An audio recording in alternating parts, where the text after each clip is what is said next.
Hi, everyone, and welcome back to another episode of Malice in the Mitten. I am your host, Tracy Preston, along with my bestie, Christine Mulligan. Hey, Christine. Hey, Trace. Hey, everybody. All right, what are we getting into today, Trace? Some horribleness? Some malice? That's what we do here at Malice. We present the horrible. I got a good one for you. So, were you ever into comic books as a kid? No, not really. But, I feel like I know them all because of all the kids on my block. You know, I grew up in New York, so we all hung out on our stoops and stuff, and we all talked and everything. And there were a lot of little boys my age, and they were all into it. So I feel like I know them all, but I didn't really read them myself. Yeah, same here. Like, I was really never into it, but for those who are, they love them, right? In fact, Todd was into them when he was in the Marine Corps. So he went in when he was like 17. And, his favorites were Spawn, X-Men, Wolverine, Spider-Man, The Avengers, Pitt, never heard of that one, Conan the Barbarian, and Venom.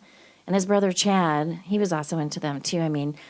All of Todd's brothers are very talented artistically, so I can see why they were into them because, the artwork and that each character, they had that special something about them that made them just stand out. And I bet you're kind of wondering, why in the heck am I talking about comic books, right? Yeah, that doesn't sound very malice-y.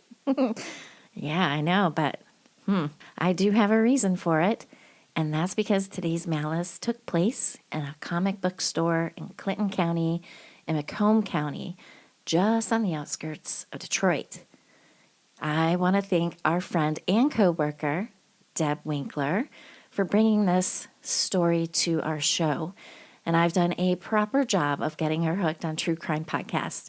We actually bumped into one another at the airport as we were both heading off to our destinations for work one very, very early morning, that I had just gotten turned on a true crime podcast. And I slipped her a couple names of the shows I was listening to, and that was it. Ever since that morning, Deb has been tuning in, and now she can't get enough, and I love it. So let's get into it. This is Season 4, Episode 19, Barbara George, The Comic Book Murder. Barbara M. George was born on June 14th, 1958. She loved playing volleyball and softball.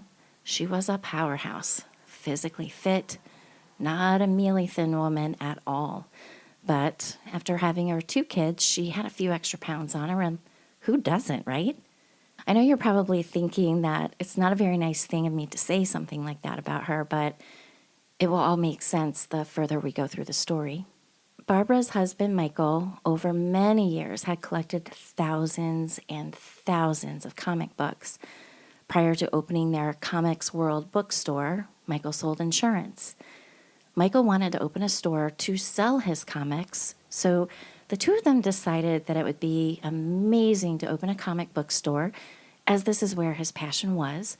And of course, hey, anything to make her husband happy.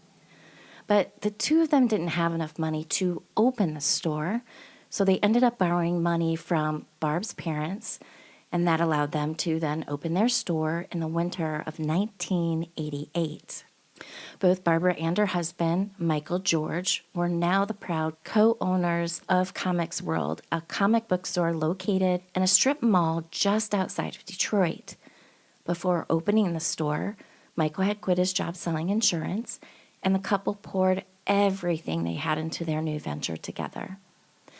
The night was Friday, July 13th. Barbara was throwing a birthday party at the store for her husband this night, and it was to be a surprise. It was approximately 9 p.m. when Joe, Barb's younger brother, and his girlfriend, Mary Shamo, thought that they would drop in to see Barb and help her with the party. You see, the plan was for Michael's mother to keep the kids this night and over the weekend so the couple could get away and have some much-needed alone time. They were to get away for the weekend at a lodge. But as they pulled up, Joe and his girlfriend Mary, they saw a lot of police presence and caution tape in front of the store. They were halted and told they could not go into the store because they were investigating a homicide at the comic book store. Joe said, quote, "I immediately thought it was Mike because no one hated my sister. Absolutely nobody." So what happened? A couple by the name of Tom and Lenora Ward decided that they would stop into the comic book store before they went out for dinner earlier that Friday night. They shopped around and found a comic book they wanted to purchase. The couple knew Barbara well, and they really liked her. Barb would always greet them with a warm smile and call them by their first names. She would always come up to them and say hello.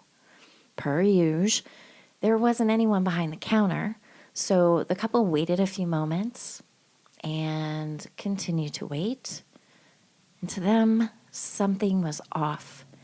Yeah, they have waited in the past for someone to check them out, but they never had to wait this long before.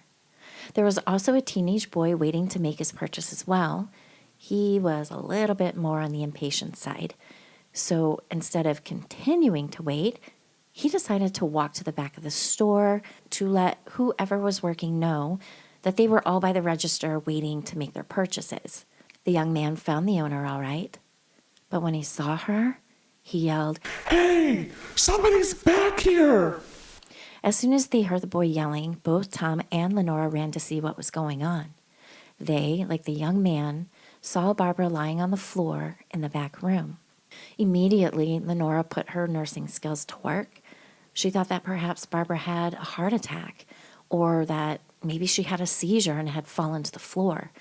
She also noticed a small amount of blood. She saw that Barb's lips were cyanotic, meaning they had a blue tinge to them, and that all means that Barb is hypoxic and not getting enough oxygen. She also noted that Barb's pupils were quite dilated, and all of that is an ominous sign.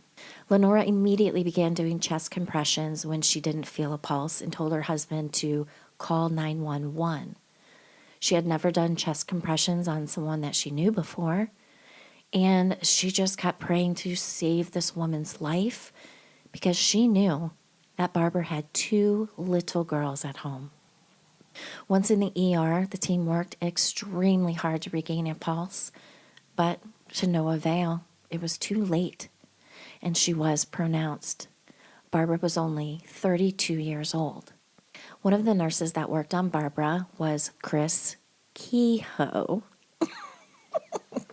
I'm sorry, just have to laugh. This is like the third Kehoe we've ran into since we've started the show. Yeah, there's a lot of Kehoes in Michigan, apparently. Apparently. Apparently, that's a big name in Michigan. Yeah. I'm assuming we're going to run into more as we continue on. All right, so after all efforts to save Barb had stopped, Chris now had the task of cleaning and preparing Barbara's body in preparation for her family to view her. While cleaning and straightening Barb's hair, she saw blood at the top of her head. And there it was. She saw it. A small hole. She said, quote, "My first thought as a nurse was this was a bullet hole." Meanwhile, back at the comic store, police thought perhaps this was an armed robbery gone wrong, as comic books can be worth quite a lot of money. So they were checking everywhere for a weapon that could have been discarded, but found nothing. The more they processed the scene, the more the theory of an armed robbery wasn't making any sense. Here's why. In Barb's pants pocket was $400. She had her wedding ring on, which was estimated to be worth $2,500. She was also wearing other pieces of gold jewelry. One cash register had approximately $30 in it, and the other register had $715 in it. Behind the main register was a glass case that contained top dollar comic books, and that wasn't disturbed either. There was a safe in the back room, which the door was closed, but it wasn't locked.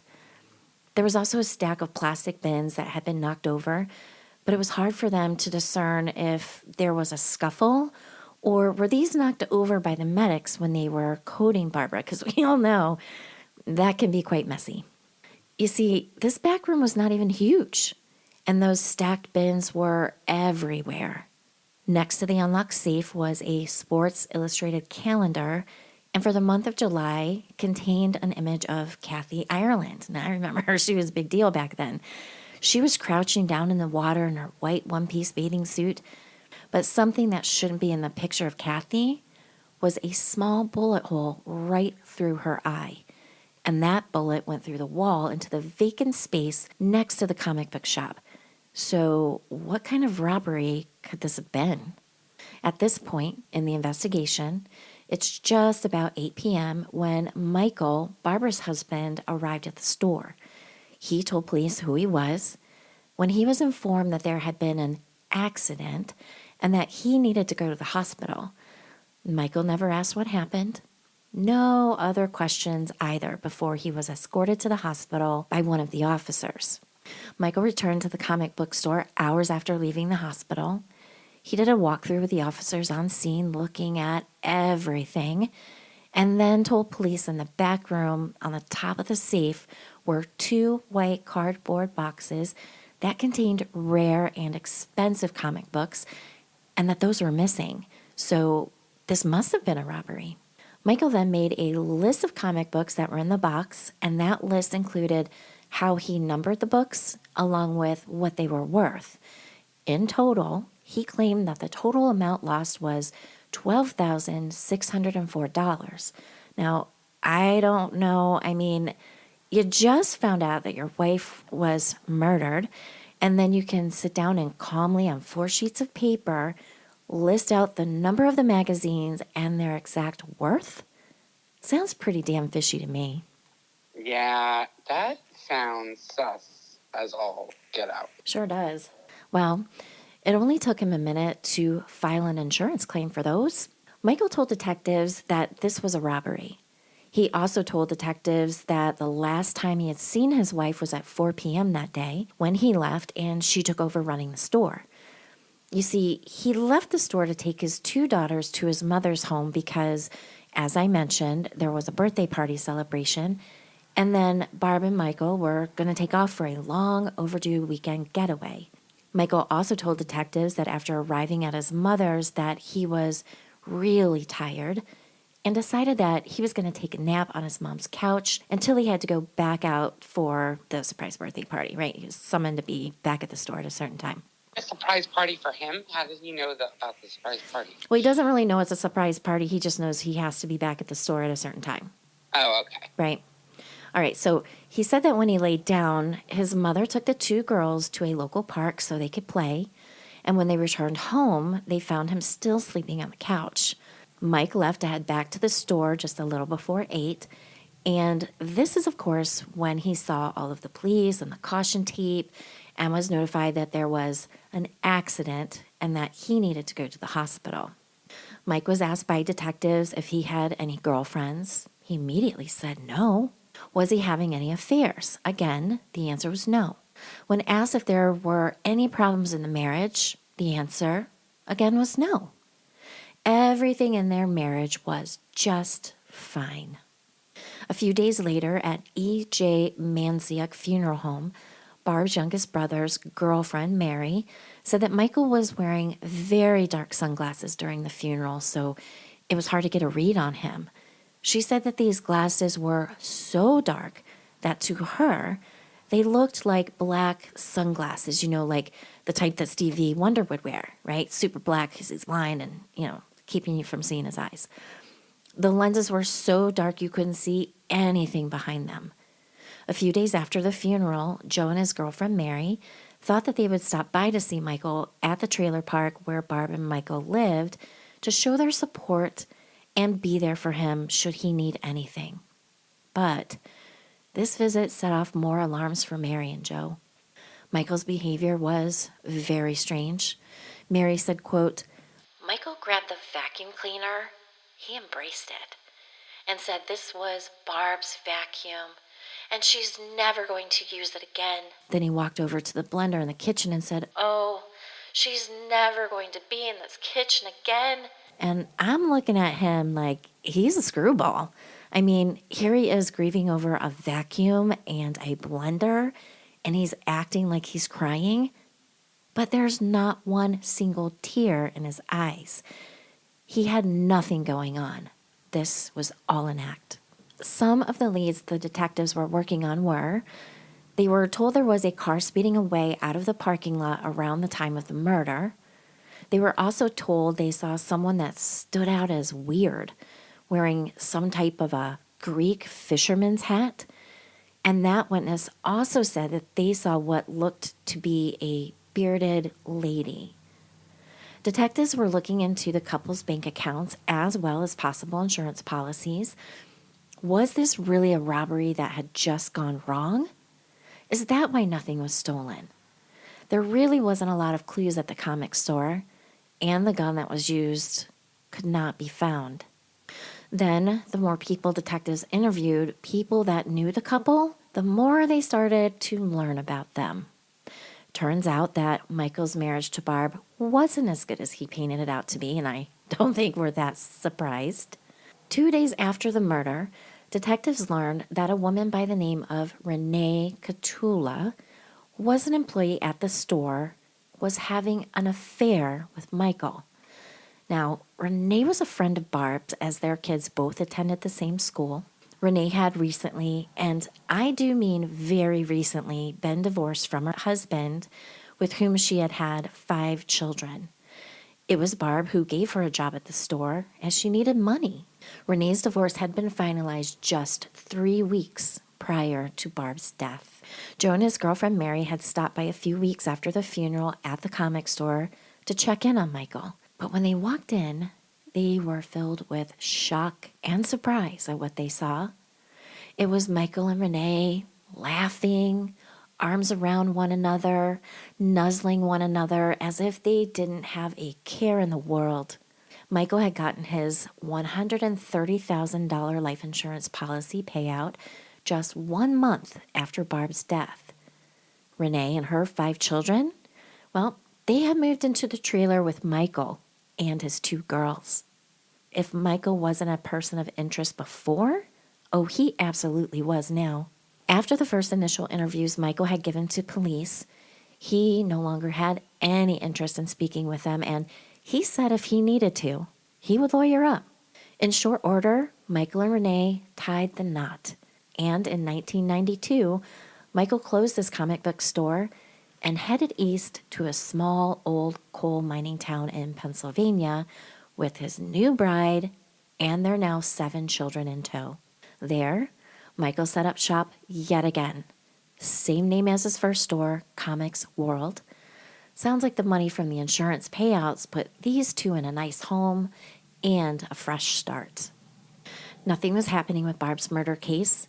Now, with Michael and Renee having left the state, her brother Joe said he felt it. He wanted to take justice into his own hands many, many times. But he said that he was a Catholic and he just couldn't do it. He just kept praying that justice would one day be served for his sister, and that's what he would promised her when he visited her gravesite. Now, with their new lives in place, people in the community saw Michael as a wonderful family man, a good businessman, and he was active in coaching sports that his kids played. People said he treated his wife like gold and that he had donated comic books to the local public library. Nice guy, huh? I say no. Now, while the Georges are having their best life back here in Michigan, in Macomb County, the original detective in Barb's case, Chief R.W. Smith, he had passed away before being able to slap cuffs on Michael. His son Eric Smith, who 4 years after his father's death, was elected chief prosecutor in Macomb County. Eric remembered his father's case well. His dad wanted desperately to solve the comic book murder, but it just wasn't in the cards for him. Eric said that now, in his new position, all the criminal cases were his responsibility, and that he had met with many families of murdered victims. He listened to them say how hard it's been for them as they had murdered loved ones and they felt like nothing was being done for them by the department. These people felt like the system had failed them. This affected him profoundly. He did not want the people of his community to feel like he or the department doesn't care about them. So with that, Eric started a cold case unit. On July 1st, 2005, Eric sent a letter to Macomb County Police chiefs and detectives which read, quote, I'm proud to announce the formation of the Macomb County Prosecutors Cold Case Team. Many of you have spoken to me or my assistant prosecutors about past cases which remained open and unauthorized despite compelling evidence, or upon which new evidence has arisen. If you have older cases within your jurisdiction you think deserve another look, we'd like to see them. I put Stephen Kaplan and Bill Daly in charge of this unit. Please call Steve or Bill if you have any files for us to examine. You may also, as always, call Chief Trial Attorney Teresa Tobin or Chief of Warrants Den Allen with any questions you might have. Working together, there's no telling what a fresh set of eyes might see in a case. Now, within that letter, which of course I didn't publish, were the phone numbers for each of those people that he's saying get a hold of them. So I redacted that. So it was time to get to work on this old case. The year is now 2007. It's been 17 years since Barbara was shot and killed. 17 years that Michael has been living the life he's always wanted, with the wife he's always wanted. The cold case detectives contacted Barb's family and let them know that they were digging back into Barbara's case, and her family was all in. What these cold case detectives had was good old-fashioned police work. They didn't have the gun. They didn't have DNA. They didn't have much beyond the speeding car, the Greek fisherman's hat, and the fake bearded lady to go on. They interviewed over 100 people. One of the men they interviewed was a Mike Renaud. And this wasn't the first time Mike had been interviewed. In fact, Mike was a regular customer at the comic book store here in Michigan. He knew Michael George and had spoken with him many times while in the store. Mike told detectives when the murder happened that he had called the store between 5:15 p.m. and 5:45 p.m. the day Barb was murdered. He said it was Michael that answered the phone, that Michael sounded like he was rushing to get off the phone and was not his, quote, normal sounding self. Now, let's remember that Mike told detectives that on the day of the murder that he had left the store at 4 p.m. when Barb took over running the store so Mike could take those kids to his mother's house. The murder occurred on July 13th, 1990. On July 14th, Mike Renaud had gone down to the police department and gave them a written statement regarding the call he had made to the comic book store and his conversation with Michael, along with the time he had called. But even though they had this written statement, the detectives back in 1990, they never saw it. The cold case detectives, they're the ones who found it. It was found between a couple of folders in the box of documents. And this is a big box of documents. All these folders are smashed up together, and they just happened to find this one document that was kind of smashed in between two different folders. How the guys back in the 1990s never saw it, I can't explain. But they didn't. Had they, then they said they would have arrested Michael and gone to trial by 1991. So it was time to hop in the car and head to Pensy to locate Michael. A team of detectives synchronized their watches so that all three teams hit 3 locations at the same time. One team would descend into the comics book store in Pensy, another team at the home of Renee and Michael, and the third team here in Michigan at Michael's mother's home.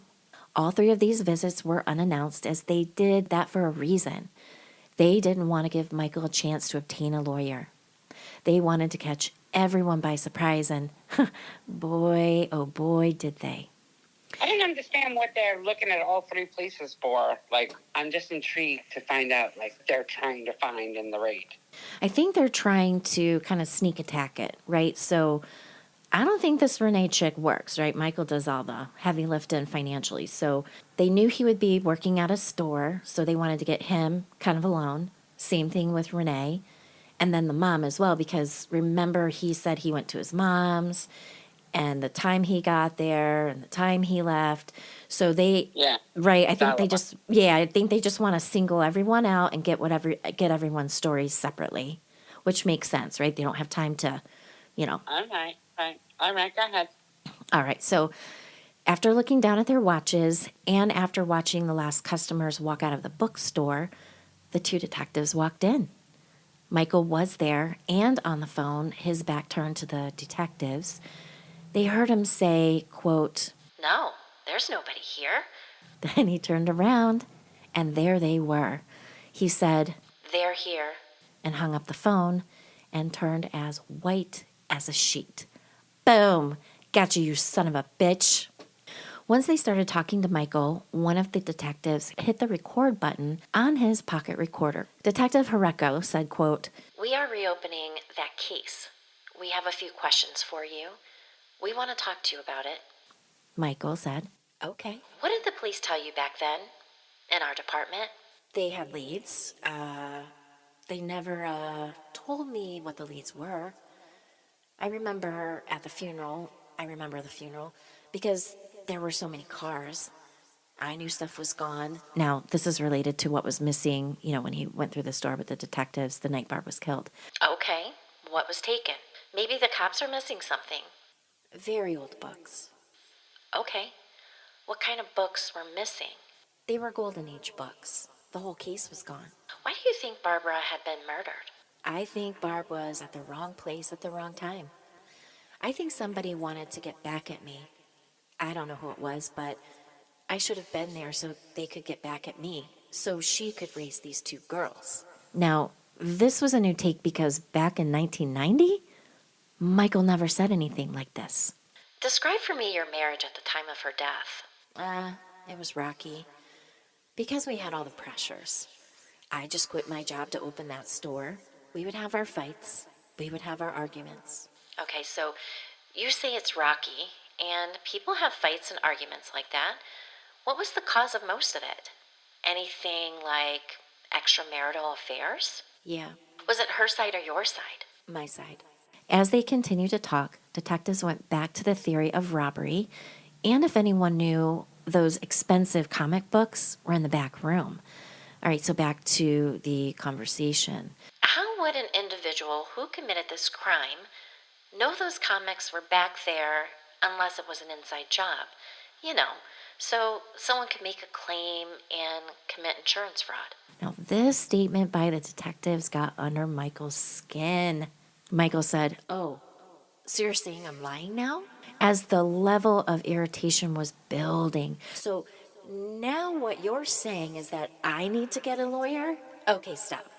If you're going to show up tomorrow, let me know, because I'm going to get a lawyer because this is bullshit." Well, the very next day, Michael was arrested at his comic book store, in cuffs and walking out to the police car. Oh, poor Michael, he was crying and saying that his wife and his daughters know that he didn't do this. Oh, boo-hoo. Is it getting real for you now? 2008 was the beginning of Michael's first-degree murder trial. No weapon, no witness, no DNA. But they had circumstantial evidence. Michael Renaud took the stand. He again testified that he had called the comic book store because he had a comic book that had gone from being worth a couple of dollars when he bought it to a substantial amount, and he wanted to talk to Michael to find out why the value had gone up so high. He also went on to say that Michael wasn't his usual talky self and sounded like he was in a hurry and needed to get off the phone. The original prosecutor said that this case hinged on Mike's testimony, and that is because it is his testimony that puts Michael in the bookstore at the time of the murder. Michael's elderly mother also took the stand. She said that her son arrived at her home just after 5. He told her that he was tired, so she told him to lay down and take a nap on the couch, and then she had taken the two girls to a park to play, and when she returned home, her son was still sleeping on the couch. When the prosecution rested their case, the defense motioned for a dismissal as the prosecution had not met its burden of proof. The judge listened to the defense related to this motion for approximately 20 minutes, and that's kind of long. The judge would then have to review the case before addressing the court. When the judge went to his chambers to review the case, he was gone for a long time, like a really long time, like 5 hours. And apparently that's kind of unheard of. Like the normal time would be about 30 minutes or so. The defense thought that this was a good sign for them, but when the judge returned, he decided that the jury will be the ones to make the decision of innocence or guilt, as he felt there was enough evidence to move forward. So we've talked about this in the past, Christine. This is all circumstantial evidence. And here we have one. Well, there you go. I guess it does happen. Yeah. But I feel like it's always like super open to appeal when they don't have any, smoking guns per se. Mm-hmm. But I feel, yeah, right? I mean, it has to be real compelling, right? All right, so the decision? Guilty. Guilty, guilty, guilty of first-degree murder. Michael was full of tears now as he fell into his attorney's chest sobbing. And I mean, this man was sobbing, head in this guy's chest, grabbing his arms, just really losing his shit. The man who couldn't shed a tear for his murdered wife, the mother of his children, had plenty of tears for himself now. Hands put behind his back, cuffs were slapped on, and he was escorted out of the courtroom. The jurors said it was the phone call that Michael answered in the store that placed him there at the time of the murder. Like, why would he have even answered the phone when he's in the process of killing his wife? Now that was his downfall. I get it. That I don't know why he answered the phone if he was in the middle of murdering his wife. Like, that to me actually kind of says the opposite. Like, if he was there and he was rushing out because he wanted to get the girls home or whatever, and this comic book guy calls, he's probably very into it, right? So, no offense to comic book lovers, but sometimes they get a little obsessive and they talk on and on and on and on. So I just imagine that this guy calling the comic book store to just shoot the breeze about why one of his comic books went up in price, he was probably very gabby, I'm assuming. So maybe Michael was rushing him off the phone and trying to skedaddle. And then when he skedaddled, it went down. I'm not saying that that's the thing. I'm just saying that I would innately think that is possible, that Michael kind of shoved him off the phone and then, because he was getting ready to skedaddle. So I don't understand why Michael's defense didn't kind of bring that up, or did they? I don't know. They didn't. They didn't bring that up. But yes, Michael, George, was quite chatty-patty, right? And this is his store. This is his livelihood. I'm thinking wife's already dead at this point, right? He's got to get out of that store because there's nobody there. So remember, he shot his wife. Maybe the girls are already in the car. Be out in a second, right? And then shoots his wife and gets the hell out of there.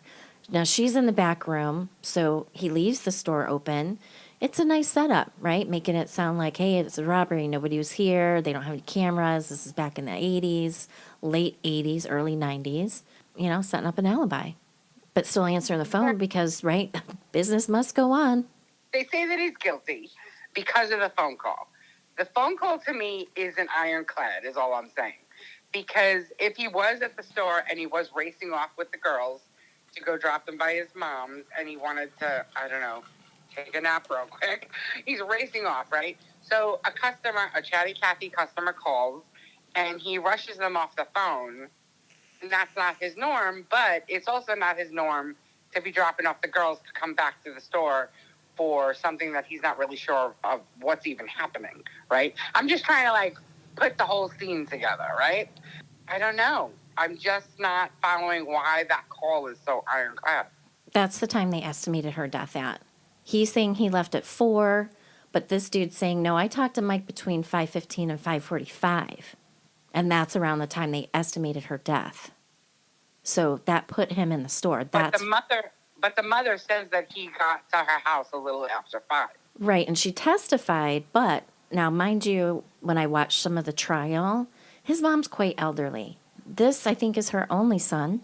She might be providing him an alibi. Remember, Mom, I was here. Does she remember the time? Oh, okay, son. Could be one of those. Yeah, I can totally see that she's just saying what she's told to say. Mm-hmm. I don't know. I mean, that's a pretty tight timeline for the death, is what I'm saying. Yeah, I agree with you. But it's the way the story goes. Yeah, I know. And then the nurse says that her lips were cyanotic and she started doing chest compressions. You're not going to do chest compressions on somebody that's been dead for an hour and a half. Yeah, I mean, you should be able to know the difference. Yeah, she should know this lady's dead. But I mean, dilated pupils, cyanotic lips. I mean, no pulse. She's dead. But, Yeah. it was a friend of hers. And so she just thought, I'm going to give it my all. Who knows, right? No pulse. They're not coming back with chest compressions, dilated pupils. But Yeah, but it wasn't just the nurse, the friendly nurse in the store. It was also the paramedics came, and then they coded her all the way to the hospital, and then the hospital is the one that pronounced her deceased. Like, some of that doesn't make sense to me. yeah, they were still working on her when they got her there. So, and I don't know how far away the hospital is. It could be pretty damn close. But, who knows? Maybe they intubated her, was shooting her up with epi, the whole 9 yards. And they didn't work on her too long once we got to the hospital. But, she was pronounced. Yeah. All right. So I'm sorry. I didn't mean to derail the whole thing. So go ahead. So he's crying. They arrest him. And then where were we at? Well, he's been found guilty. He's already been taken off to jail. Boom, done. Bye. All right, so 6 months later, the defense attorneys, were back in front of the judge for either a reversal or a new trial. One of the main reasons was prosecutorial misconduct during the original trial. The prosecution for the state had created like this big jigsaw puzzle, and it was made up of the blown up mugshot of Michael, which had not been submitted as evidence. The defense said it showed Michael in a bad light, and it did. It was he looked like hell. And it was out of the line of sight of the judge. So the judge never saw it as, one attorney is speaking while the other attorney is putting the pieces of the puzzle together. And basically they were saying once the puzzle was done, they're like, this is your murderer, kind of a thing. But the judge never saw it. It was never submitted as evidence. So they wanted this shit tossed out. So believe it or not, Michael George just got himself a new trial, or at least get in front of the appellate, right, to get a new trial. Okay. That's even stranger. So he basically gets himself a new trial because they had a prejudicial bad photo of him propped up in the courtroom? I don't understand. Well, you can't present evidence without it being submitted into evidence. They're always going to toss that shit out because the judge has to have a copy of it and the other attorney team, they have to have it. You cannot present anything without it being submitted. It will get tossed out. So the prosecutor submitted a picture to the jury. Is that what? Right. They presented this picture as they were, putting out their closing statements and all that kind of stuff. Because the picture of him, I mean, he looks terrible. It's the day they arrested him. They booked him, took his mug shot. So you can see he's disheveled. He has beard growth on his face. You can tell he's been crying. Like he looks a mess. So it's just painting the picture of more like this guy, like he's a monster. He's the only one who could have done it. Well, again, that's just a kind of really sus way to get a new trial. I don't know. It's just weird. Okay. Right, but they're going to do whatever they can do, right? They're going to do whatever they can do. Get it. That's like a needle in a haystack kind of luck. Right. So it has to go in front of the appellate judge, and then they have to present everything, kind of like a trial, and then they determine if we're going to move forward or not. Will this change the outcome of the original verdict? If it doesn't, then no, you're not getting a new trial. You're still going to end up guilty. Go serve your sentence, kind of a thing. All right, so can you imagine what Barb's family was going through now? They finally received justice, only to have to go through another trial. And oh my God, this poor family having to do all of this again, having to hear all of this again, live through all of this a second time. It's just awful. But here they are. It's September 2011, 3 years after the original guilty verdict, as the second trial, right, was kind of going underway. Again, this is in the appellate. But this time, Michael enters the courtroom in a wheelchair. Yeah, you heard that right. So apparently, while in prison, Michael was suffering from a B12 deficiency, which can cause physical, neurological, and psychological symptoms such as anemia, as vitamin B12 is needed to make red blood cells. Vitamin B12 deficiency can also cause gastritis, Crohn's and celiac disease, nausea, vomiting, a sore tongue, numbness in hands and feet, vision problems, difficulty with remembering things, difficulty walking and speaking, depression, irritability, peripheral neuropathy, degeneration of the spinal cord, paralysis, bowel incontinence, urinary incontinence, and erectile dysfunction. Aw, poor fella. Can you say karma? You're so hysterical. But listen, how did he get all of this in 6 months? I mean, that's like every horrific side effects of vitamin B deficiency known to man, and he got them all in 6 months? No, he was in prison for 6 months when the defense attorneys proposed to the judge, we want to get in front of the appellate court. It wasn't until 3 years later that they finally got in front of the appellate judge. So within that time frame. All right, but I still feel like there's a little something hokey. Like some of that is a little too much. It's interesting. And I almost wonder because, I watched like on court TV, like I watched all this play out. So in his initial murder trial, like, after he collapsed in the attorney's chest and boo-hoo and all that, when he got up, I even saw him his balance was off. Now, I don't know if that was him playing it up, because I'll tell you right now, he got up, he kind of fell into the table a little bit, and then there was like a podium in front of the judge's ginormous desk there. And, he could barely keep himself up. He couldn't stand up. He was crying so hard. Then the officers were, of course, right there behind him, put his hands behind his back, threw the cuffs on, and he's just really going for it. Head thrown back, crying, head down, head up, head down. And as I was watching him, I saw him do a side eye toward the judge. So when I was watching that behavior, I'm like, this is all an act, all of it.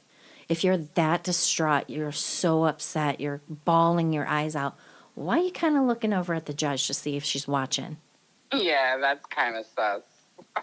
Yeah, totally sus. All right, so this is now brought in front of the appellate judge as well as a new prosecution team, and they were fighting hard to keep Michael in prison. In opening statements by the prosecution, they said, quote, Michael George fell prey to sex and money. He didn't want to be married to Barb. He didn't like his wife. He found her unattractive. He wanted a new life. He was having a torrid affair with Renee, which is now his current wife. He wanted to get rid of his overweight wife and move on to something better. The prosecution called Teresa Daniluk to the stand. This woman had entered the comic book store 6 days before the murder on a Saturday. Michael, Barb, and their 2 girls were in the store and not too far from them. Teresa commented to Michael that his girls were beautiful. And then Michael said to her that, quote, if it wasn't for his 2 daughters, that he would not be with his wife, that he found her unattractive and heavy, and that if it were up to him, he would take those 2 girls and move to Florida. Now, Teresa was legit appalled and just couldn't believe he would say something like this to her while his wife was not out of earshot. But this wouldn't be the first time Michael would make her feel uncomfortable. While Teresa attended the viewing of Barbara at the funeral home, Michael made her feel extremely uncomfortable. She said he had given her a hug that was quite inappropriate, and she described the hug as an intimate one, the kind of hug her husband would give her, and she didn't like it at all. The following Saturday, as they always did, Teresa and her son went back to the comic store. As Teresa and her son were leaving the store, Michael slipped her a note. She was asked to read that note. It said, quote, you look very, very, very pretty today. Thanks for coming into the store. Sincerely, Michael. A little inappropriate. That's just weird. That's just flat out weird. Mm-hmm. Why would you do that? This guy thinks he is all that. All that. Mm-hmm. And he's spinning out of control.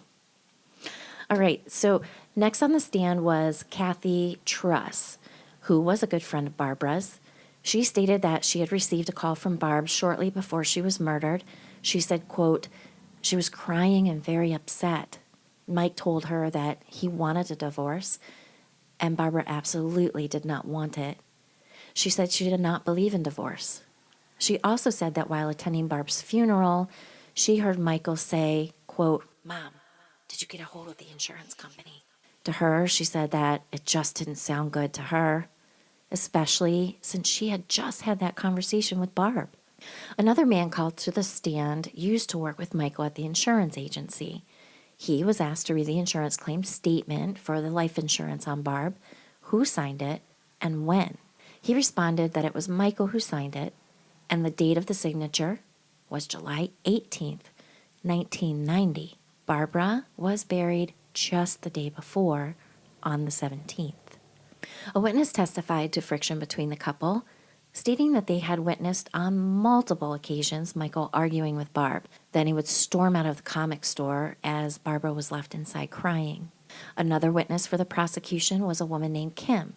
She owned a nail salon that was next to Comics World in the strip mall. She testified that, quote, she had personally observed 30 to 35 arguments between Michael and Barbara during the recent months before the murder. She went on to describe the arguments as loud and that their arguments were usually about money or gambling. She specifically recalled that one extremely loud argument occurred about 2:30 the day of Barbara's murder. She described this argument as more violent and stated that Michael sounded much angrier than their normal arguments. A tad different than how Michael explained his marriage to detectives, right? He said everything between them was fine and that he had also denied any extramarital affairs. There were multiple witnesses that testified about Michael's extramarital affairs and his flirtatious behavior toward other women. Quote, Michael had an extramarital affair with store employee Renee Cotula. A customer recalled witnessing a lot of flirting between the two. Even Michael's next-door neighbor testified that he observed Michael embracing and kissing Renee just a few weeks after the murder. Now, if you're wondering how the next-door neighbor saw them, well, it's because, as I mentioned prior, Renee had moved in with Michael approximately 1 month after Barbara's murder with her children. Oh, and by the way, this wasn't Michael's only extramarital affair. Oh, no. He also had a 6-month affair with a woman by the name of Patrice Sartori while Barbara was pregnant with their second child. Stellar husband material here. I wonder if Barb also knew about the affairs. I say, girl, whether you believe in divorce or not, you should have dumped his ass. How can you be with someone that treats you the way he did and is sleeping around on you, especially while you're pregnant? Oh, hell no. You do not need to stay with garbage like this. Kick his ass to the curb. Bye. You see, if Barb was my friend, that is what I would have told her. Cut him loose, pick up the pieces, hold your head up high, and start over. Definitely. But a lot of women do that. They just stay around and they fight and they try to hang in there. But unfortunately, this is where some of them end up. But I just want to say, a lot of the things that you're saying now, I'm assuming that also happened in the first trial. And the first trial, it makes more sense now that they just said that he was guilty. Because I'm sure all of this came out in the first trial if we're hearing all about it now in the second trial. Correct. Right? Correct. So now he's starting to sound guilty AF, for sure. Mm-hmm.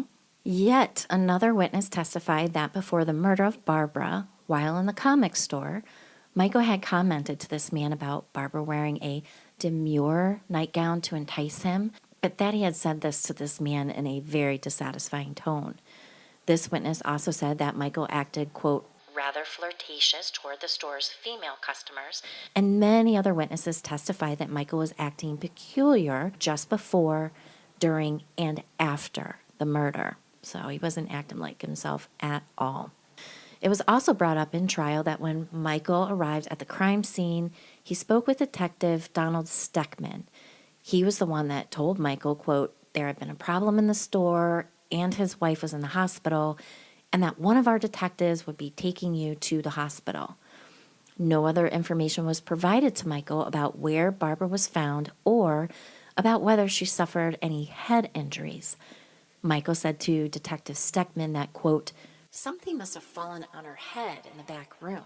Michael also made a similar statement to Lieutenant Donald Brooke while he was driving Michael to the hospital. How would he even know she was in the back room? Barbara's youngest brother, Joe, testified that when Michael arrived at the hospital, that his demeanor was cold and that he didn't come up and hug anyone. Barbara's sister-in-law testified that when Michael found out that Barbara had died, she said Michael sighed and, to her, it looked like a sigh of relief. The prosecution destroyed the defense theory that, quote, an unknown assailant murdered Barbara during an armed robbery, as they put an expert on the stand that testified that armed robberies of comic book stores, those are exceedingly rare. The display cases and the cash registers in the store had not been disturbed. One officer found $30 in one cash register. The other one had $715 in it. Also that Barbara had $400 in her pocket and that she was wearing 5 pieces of jewelry, including a $2,500 wedding ring. So there's that. Michael had also told police that $2,000 was missing from the safe in the back room, along with the 2 boxes of expensive books that had been sitting on top of the safe. But later, Michael recanted the story about the missing $2,000. The technician that processed the crime scene testified that the safe didn't have any pry marks on it, that the safe was unlocked, but the door of the safe was closed. There was also a back door in the back room, but that also didn't have any pry marks on it, and that door was locked. During the investigation, investigators were trying to locate the stolen comics that Michael listed for them. When they spoke to a customer of the bookstore, they told police that they had previously purchased one of the comic books that Michael had listed as stolen. When this information was presented to Michael, he again recanted and said that the comic book was not one of the books that had disappeared. So, sounds like insurance fraud to me. Also important to note is that none of the boxes in the back room were labeled. So, if this was a rando robbery, how would someone know what was in those boxes if it wasn't an inside job? Or if they even existed at all, right? Right. I was just going to say, maybe he just wish he had those things. Exactly. The prosecution continued to break down the theory of armed robbery as they contacted Michael in 2007 that they were reopening their investigation into the homicide of Barbara. Michael disavowed his prior claims regarding the armed robbery. He told investigators that the killer murdered Barbara to exact revenge for his gambling debts. Again, it was presented that Michael told investigators initially that he left the store at approximately 4 p.m. and that he arrived at his mother's house in Hazel Park somewhere around the time of 5 p.m. He said that he didn't leave until approximately 7:30. Now, I looked at the distance from Clinton County and Macomb County to Hazel Park, and that distance is only 22 miles. So why did it take him so long to get there? The prosecution also presented again that Michael Renaud, who was the regular customer who testified that he called the comics book world between 5:15 and 5:45 p.m. on the day of the murder, and it was Michael George that answered the phone, that Michael didn't sound like himself, and that the conversation barely lasted 5 minutes. Okay, well, I immediately want to question, because telephone records would have shown when that call came in. How come they didn't look that up? Well, where's the telephone company report on that? Yeah, so that's the thing. They didn't have any records. They didn't have, now, it was back in 88. No, it was 90, right, when she was killed. But they said they didn't have any records. Phone companies, and it was gone were the days where you would call up a telephone operator and they'd connect you with a wire. It was automated through the telephone companies by then, and you could always tell what calls were going where. Yeah, you could, but they didn't. Look that up. All I know, girls, they said they didn't have any phone records. Nothing to look into. So I feel you, but that's what they said. Another woman testified that Barbara George called her from the store at approximately 6 p.m., July 13th, She said that only a few minutes into their conversation, Barbara said that she needed a second. She said she'd be right back and to hold on as she put the phone down. This woman also said that Barbara didn't have any alarm in her voice and that Barbara never returned to the phone. Barbara's body was discovered in the back of the store sometime just after 6, and it was 6:22 p.m. when the 911 call came in. The Court of Appeals judge did note that, quote, the evidence against Michael was circumstantial, however, that the circumstantial evidence and reasonable inferences may be sufficient to prove the elements of a crime. The judge also went on to say that, quote, I would not discount the evidence presented by the prosecution merely because that evidence is circumstantial in nature. Furthermore, it was presented that the police received a phone call from an unidentified male informant the day after the murder. That informant stated, quote, that he called the store at approximately 5:55 p.m., and the man who answered the phone said, Hello! When the informant asked whether the store had a certain hockey card in stock, the man said, No! and hung up on him. After the appellate judge heard all of the testimonies and reviewed the police tip sheets, the outcome for a retrial would not make a difference in the outcome of the original guilty verdict from the original murder trial. So the guilty verdict remains, and Michael was remanded back to Lakeland Correctional Facility in Coldwater, Michigan, to serve the rest of his life behind bars. He was found guilty of homicide, first degree premeditated, a weapons felony, firearms, obtained money over $100 under false pretenses, and insurance fraud. Now, those last two sentences are inactive, as the false pretenses to get money was a sentence of 1 to 5 years, and the insurance money obtained by fraudulent acts had also a sentence of 1 to 4 years. Michael was sentenced on November 21st, 2011. I'll never understand why people murder their spouses.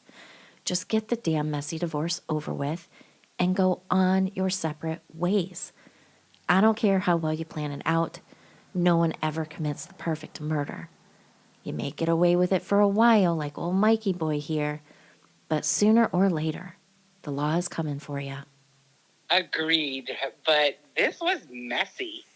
This was messy and slightly circumstantial, but at the same time, it totes sounds like he went to his mom's with the girl. He left in a huff, went to his mom with the girls, got a small little pew-pew, went back while the girls were at the park with his mom because it was only 20 miles away, so he got there in 10 minutes, had another fight with her, shot her, and then came back. Because that phone call at 5:55 and the other call at 6 o'clock, where Barbara's on the phone with somebody at 6 o'clock and says, hold on. So there's a man in the store at 5:55. 6 o'clock, she's on the phone. They go in the back. She never comes back to the phone. And he goes back to his mom's and lays on the couch. Mm-hmm. Like, that's totally what sounds like that is most probable that happened. And he got away with it. And by the way, a little tidbit is I'm kind of shocked that insurance fraud like that is only going to get to 1 to 4 years in prison. That's crazy. Yeah. And I don't know if it's the amount. I mean, $12,000 is a decent amount of fraud, Yeah. So I was a little bit surprised about that as well. And here's the other thing. I mean, these stories can go on for hours and hours. I have to cut some things out, but the back door that was in the back room, right? It's one of those locks, like you have the handle lock and then the knob lock, right? And then you also have like a deadbolt lock, but it's the kind of lock that you have to have a key on either the inside or the outside. There's not the little knob that you turn to lock it. Do you know what I'm saying? So, Yeah. right. So He could. whoever got out of it had a key. Exactly. He could have absolutely come in the back room. He could have, because I'm sitting there trying to figure out why do we have like this rando crazy shot that went into the wall through Kathy Ireland's eye? Why was that there? Was it him taking control of his wife? I said, get on your knees, God damn it. And he shot, and of course I'm fabricating here, shot off to let her know that he was damn serious because she was shot in the top of the head with a 22, like it's small, like a 22. Yeah. So that's kind of how I see it, as he wanted to be with this woman, and she was, his wife, Renee, the one he was having an affair with. She was an attractive, thinner woman. She had 5 kids. You know, he's with a woman that he's not attracted to. She's a little chunky, and for me, and let me just set this straight. This guy is not a Casanova by any means. He has a weird, lazy left eye. Like, he's not all that. But I don't know. Yeah, but some men just think that they're the cat's meows and they deserve whatever they want, no matter what the hell they look like. So crazy. Yeah. And, you know, the whole alibi with his mom, like I said, she looked pretty old. I would put her in her upper 70s, maybe even early 80s. That's how old she looked. So, you know, Mom, don't you remember? So I can see how he pulled that shit off with his mom. Yeah, that's what I'm saying. Like, after you told the whole story, and I'm imagining it because I'm listening to you. That's kind of what I see, is that he went back to the house with the girls because the girls were old enough to go to the park and play, so they're probably old enough to know if a cop asked them, you know, where was Daddy and what happened with Daddy, and, you know, they could probably answer. I mean, I'm sure they were young enough that they didn't drag them into the trial, but they probably, you know, shored up their timeline with them, I'm sure. So he knew that as much, that his daughters would be aware. So he took them to his mom's. They went to the park. He figured they're going to be there at least an hour, and in 20 miles away, he can make it to and from the store probably 3 times over in an hour if you were just ping-ponging. So on the way there, 20 minutes to argue with her and shoot her, and then 20 minutes back, that's well within the hour. Mm-hmm. You know what I mean? Yeah. I don't know. Yeah. Right, because as soon as Mom, you know, how convenient is it? Okay, you lay down, honey. I'm going to take the kids to go play. Okay. Boom. Get in the car and take off. I wouldn't even be surprised if the mother slipped up and said that he told her to take them to the park, because that was part of his plan. Yeah, when I watched her on the stand, she seemed a little, well, I mean, she's elderly, but it just seemed like she was just kind of regurgitating what her son told her. Yep, I believe it. He's my son. He said he was there at that time. Yeah. So he's spending the rest of his life in jail. I'm glad he got a minute to enjoy his new life after he murdered his wife. Crazy. And, you know, I guess the one decent thing with him getting away with it for so long is that the girls probably grew up until they were adults and they can deal with all of this and didn't have to go through that as children. That's the only silver lining in this story. Yeah, well, one of those 2 daughters were in the galley with, you know, their stepmom, and she was there for all of it, and just a hot mess. It's awful sad, you know. Mom's dead, and now my father's in prison for the rest of my life, for the rest of his life as well, right? It's really sad. Both parents are gone because of his selfish ways. Yeah, but at least she wasn't a kid. Now she's an adult, and yeah, it's still traumatic, and they're both gone, and it's still super sad. But at least they didn't get all traumatized as children like that. I don't know. I was just trying to look for one little silver lining somewhere. I know. I'm grabbing up for us. Yep. All right, so that's a sad story of Barbara George and the comic book murder. Thank you all so much for tuning back in. We really appreciate you. Have a great week, and we will see you back on Wednesday for Round Robin. So have a great week, everyone. Bye. Bye.